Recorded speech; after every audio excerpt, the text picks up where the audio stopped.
कच्चे जंगल की है, जहाँ कई सारे पक्षी अपना जीवन बसर कर रहे थे।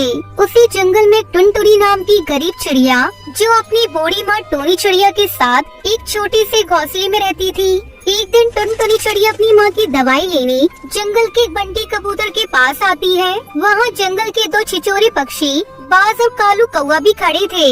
भाई, मेरी माँ की दवाइयाँ खत्म हो गई हैं। क्या मुझे उधार दवाइयाँ दे सकते हैं? मैं आपको थोड़े दिनों में ही पैसे दे दूंगी। क्षमा करना चिड़िया बहन, पर हम किसी को उधार दवाइयाँ नहीं देते। अगर आपके पास पैसे हो तो बोलिए, पर न जाइए यहाँ से चिड़िया बहन। भाई, कुछ गरीब की सहायता कीजिए, थोड़ा तो मुझ पर विश्वास रखिए। मेरी माँ की तबीयत बेहद नासाज है और ये दवाइयों की सख्त जरूरत है। एक बार कहा ना चिड़िया बहन, पैसे हो तो बोलिए, वरना जाइए यहाँ से आप। जैसे यहाँ हजारों पक्षी आते हैं, अगर मैं हर किसी को उधार देने लगा तो मुझे तो अपनी दवाइयों की दुकान बंद करके घोंसले में रहने की नौबत आ जाएगी। फिर चिड़िया निराश होकर वहाँ से चली जाती है। तभी कालू कौवा पास दोनों पक्षी ये सब देख रहे होते हैं। तब तक आप लोग कमेंट में बताएं 17 into 3 कितने होते हैं। बाज भाई, चलो अपना काम शुरू करते हैं। कालू कौवा पास दोनों मिलकर जहरीली दवाइयाँ लेते हैं और टुनटुनी चिड़िया के पास जाते हैं। टुनटुनी चिड़िया उसी रास्ते से ही उड़ती चली जा रही थी। रुकिए रुकिए चिड़िया बहन। अरे, आप दोनों कौन हैं? चिड़िया बहन, जब आप अपनी माँ के लिए उस बंटी कबूतर से दवाइयाँ मांग रही थी, तब हम दोनों वहीं खड़े थे। ये लीजिए आपकी माँ के लिए दवाइयाँ। ये दवाइयाँ हम दोनों ने अपने पैसों से ली हैं और आपको इस दवाई के कोई भी पैसे नहीं देने हैं। ये हमारी ओर से तुम्हारी माँ के लिए है। आपका बहुत बहुत धन्यवाद पक्षियों, आपने मुझ गरीब की बड़ी सहायता की है। टुनटुनी चिड़िया भावनाओं में बहकर बिना देखे ही उन दवाइयों को लेकर अपने साथ अपने घोंसले में आ जाती है और आते ही अपनी माँ को वो जहरीली दवाइयाँ खिला देती है। दवाई खाने के बाद ही टूनी चिड़िया की मृत्यु हो जाती है। तभी कालू कौवा बाज जंगल के कुछ पक्षियों को बाहर लेकर आते हैं और टुनटुनी चिड़िया के बारे में सारे पक्षियों को अनगिनत झूठी कहानियाँ बनाकर भड़का देते हैं। हाँ पक्षियों, हम दोनों ने खुद अपनी आंखों से देखा है। इस टुनटुनी चिड़िया ने उस बंटी कबूतर की दुकान से जहरीली दवाइयाँ ली और अपनी माँ को दवाई खिला दी ताकि उसकी माँ इस संसार से चली जाए। अपनी माँ की बीमारी से तंग आकर इस टुनटुनी चिड़िया ने अपनी ही माँ की जान ले ली। ये सब झूठ है पक्षियों। ऐसी चिड़िया में जंगल में रहना बेहद खतरनाक है। जब ये अपनी माँ की जान ले सकती है तो ये किसी को भी नुकसान पहुँचा सकती है। मैं तो कहता हूँ इस चिड़िया को मार मार कर इस जंगल से बाहर निकाल दो। सारे पक्षी ये बात सुनकर टुनटुनी चिड़िया को मारने लगते हैं। टुनटुनी चिड़िया सारे पक्षियों को समझाने की बहुत कोशिश करती है, लेकिन उसकी बात पर कोई भी पक्षी यकीन नहीं करता और उसे सभी पक्षी मारने लगते हैं। तभी अपनी जान बचाकर टुनटुनी चिड़िया तेजी से उड़ती हुई जाती है और एक आम के पेड़ के ऊपर जाकर छुप जाती है। भाई, वो चिड़िया इसी आम के पेड़ के पास आई है, उसे कैसे भी करके जान से मारना होगा। अगर उसने हमारी सच्चाई किसी को बता दी तो हमारे लेने के देने पड़ जाएंगे। कालू, तू बात तो सही कह रहा है, पर वो चिड़िया कहाँ गायब हो गई? वो इसी आम के पेड़ के अंदर कहीं छुप कर बैठी है। चलो उसे देखते हैं। दोनों पक्षी उस विशाल आम के पेड़ के अंदर जाते हैं और टुनटुनी चिड़िया को तलाश करने लगते हैं। टुनटुनी चिड़िया डाली के पीछे छुपकर बैठ गई थी और कांप रही थी। तभी बाज टुनटुनी चिड़िया को डाली के पीछे देख लेता है। कालू भाई, वो देखिए, वो चिड़िया उस डाली के पीछे छुपकर बैठी है। कालू कौवा पास दोनों टुनटुनी चिड़िया के पास जाने लगते हैं। तभी वो आम का पेड़ अपनी मोटी वाली डाली से कालू कौवे और बाज दोनों की पिटाई करता है। दोनों जोर जोर से चिल्लाने लगते हैं।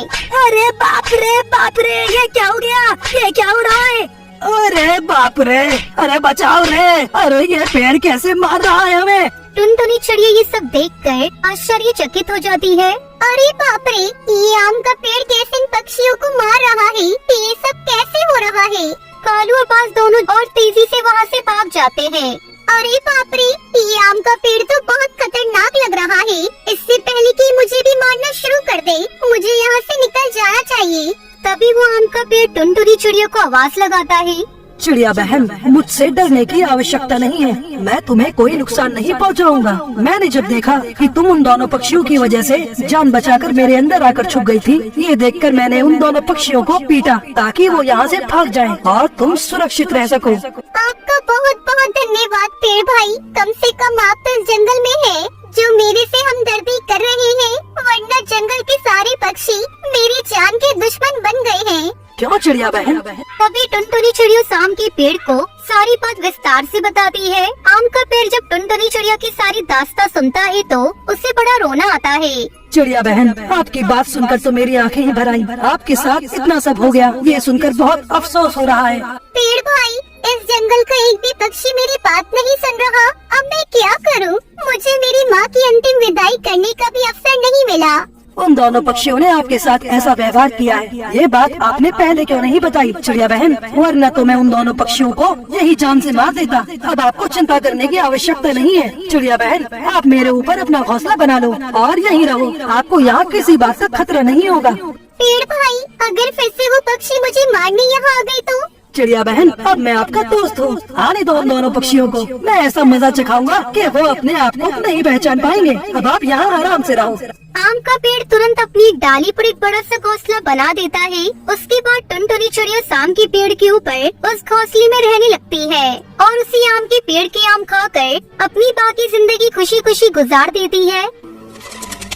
पीटर कबूतर एक सेठ के यहाँ ड्राइवर की नौकरी करता था। उसकी एक बेटी थी मरियम। मरियम चिड़िया बचपन से ही देख नहीं पाती थी। जब मरियम 3 साल की थी तभी पीटर की पत्नी टोनी की मौत तूफान से हो गई थी। पक्षियों ने पीटर को दोबारा शादी करने को कहा, लेकिन उसने किसी की नहीं सुनी, क्योंकि उसे लगता था कि सौतेली माँ मरियम को वो प्यार नहीं दे पाएगी जो उसकी सगी माँ दे सकती थी। पीटर कबूतर अपनी बेटी मरियम को उसकी माँ और पिता दोनों को प्यार देने की पूरी कोशिश करता था। पता है तुम कैसी लग रही हो? परी के जैसी। बिल्कुल। लेकिन तुम्हें कैसे पता? क्योंकि ये तो आप मुझे हर दिन बोलते हैं। पापा, काश मैं भी देख पाती तो मुझे पता होता कि परी कैसी दिखती है। मरियम चिड़िया की बात सुनकर पीटर कबूतर की आंख में आंसू आ गई। वो उसे गले से लगा लेता है। पीटर हर दिन मरियम का नाश्ता बनाता, उसे तैयार करता, फिर वो ड्यूटी पर जाता। ये सब करने में उसे कभी कभी देर भी हो जाती, लेकिन उसकी सेठ बहुत अच्छी थी। वो उसकी परेशानी समझते थे, इसलिए उसे कुछ नहीं बोलते थे। क्रिसमस के कुछ दिन पहले की बात है। सेठ जी कुछ दिनों के लिए विदेश गए हुए थे। इस कारण पीटर कबूतर सेठ के बेटे की गाड़ी चला रहा था। एक दिन पीटर ड्यूटी पर लेट पहुंचा। मतलब तुम तो हद करते हो पीटर। तुम्हें बोला था आज जरूरी मीटिंग है, जल्दी आना, लेकिन तुम लॉर्ड साहब की तरह अब आ रहे हो। वो ऐसा है कि देखो, तुम अपने बहाने मुझे मत सुनाओ। मैं तुम जैसे कामचोर को अच्छी तरह से जानता हूँ। पगार पूरी चाहिए, लेकिन काम आधा करना है। ऐसा नहीं है सर। देखो, मुझसे बहस मत करो। मैं अपने पापा की तरह बिल्कुल नहीं हूँ। मुझे तुम्हारे जैसे ढीले पक्षी मेरे कंपनी में बिल्कुल नहीं चाहिए। तुम अपना हिसाब करो और कहीं और काम देख लो। प्लीज सर, आप ऐसा मत कीजिए। मुझे नौकरी से मत निकालिए। तो क्या तुम्हें मुफ्त की पगार देता रहूं? चलो निकलो यहाँ से, चलो निकलो। क्रिसमस से पहले पीटर कबूतर की नौकरी चली गई, लेकिन उसे कोई भी नौकरी नहीं मिली। ये बात उसने मरियम चिड़िया को नहीं बताई थी, लेकिन मरियम को अंदाजा हो गया था। बहरहाल तो क्रिसमस आने वाला था और दूसरा जो घर का राशन कम हो रहा था। पीटर कबूतर की चिंता बढ़ती जा रही थी। यही सब सोचकर एक दिन पीटर कबूतर उदास सा घर में बैठा हुआ था। पापा, आज तारीख कितनी है? 23 दिसंबर है बेटा। अरे वाह, इसका मतलब 2 दिन बाद क्रिसमस है ना? हाँ बेटा, तुम्हें कुछ चाहिए क्या क्रिसमस पर? नहीं पापा, मुझे कुछ नहीं चाहिए। अरे ऐसे कैसे नहीं चाहिए? क्रिसमस साल में एक बार आता है बेटा। मैं तुम्हारे लिए एक नई स्वेटर ले आऊंगा। इस बार क्रिसमस पर वो अपनी प्यारी बेटी को कुछ नहीं दे पाएगा। ये सोचकर उसकी आंखों में आंसू आ जाते हैं। वो चुपके से फूट फूट कर रोने लगता है। तभी उसके पास मरियम चिड़िया आती है। पापा, आप रो रही हैं ना? नहीं तो। आप झूठ बोल रही हैं पापा। माना कि मुझे दिखता नहीं है, लेकिन आपके आंसू में देख सकती हूँ। क्या बात है पापा, आप क्यों रो रहे हैं? मुझे बताइए ना। अरे बेटा, बोला ना मैं रो नहीं रहा। वो लगता है मेरी आंखों में कुछ चला गया, इसलिए मेरी आंखों में आंसू आ गए। पीटर कबूतर ने मरियम चिड़िया की बात तो टाल दी, लेकिन वो भविष्य की सोचकर बहुत परेशान था। अगले दिन उसने फिर से नौकरी की तलाश शुरू की, लेकिन उस दिन भी उसके हाथ निराशा लगी। शाम को जब वो घर लौट रहा था तो पूरा मार्केट क्रिसमस के खिलौने, ट्री, केक और नए नए कपड़ों से भरा हुआ था। क्या जीजस, कैसी किस्मत बनाई है आपने मेरी। कल क्रिसमस है, लेकिन ना तो कोई खिलौना, न कपड़े, न क्रिसमस ट्री और न ही केक अपनी बिटिया के लिए ले जा पा रहा हूँ। पीटर कबूतर यही सब सोचते हुए एक दुकान के आगे से गुजर रहा था। तभी उसे चोर चोर की आवाज मार्केट से आई। तभी एक पक्षी जिसके हाथ में बड़ा सा बैग था, वो उड़ता हुआ पीटर के पास आया और उसके पास ही वो बैग छोड़कर भाग गया। पीटर कबूतर जब तक कुछ समझता, पक्षियों की भीड़ उसके पास आई और उसे ही चोर समझकर पकड़ लिया। मारो, मारो जल्दी से पुलिस को फोन करो। पीटर कबूतर ने पक्षियों को लाभ समझाया कि वो चोर नहीं है, लेकिन पक्षियों ने उसकी एक न सुनी और उसे खूब मारा पीटा, तो उसे पुलिस के हवाले कर दिया। अबे कब से हो इस धंधे में, और कौन कौन है तुम्हारे साथी?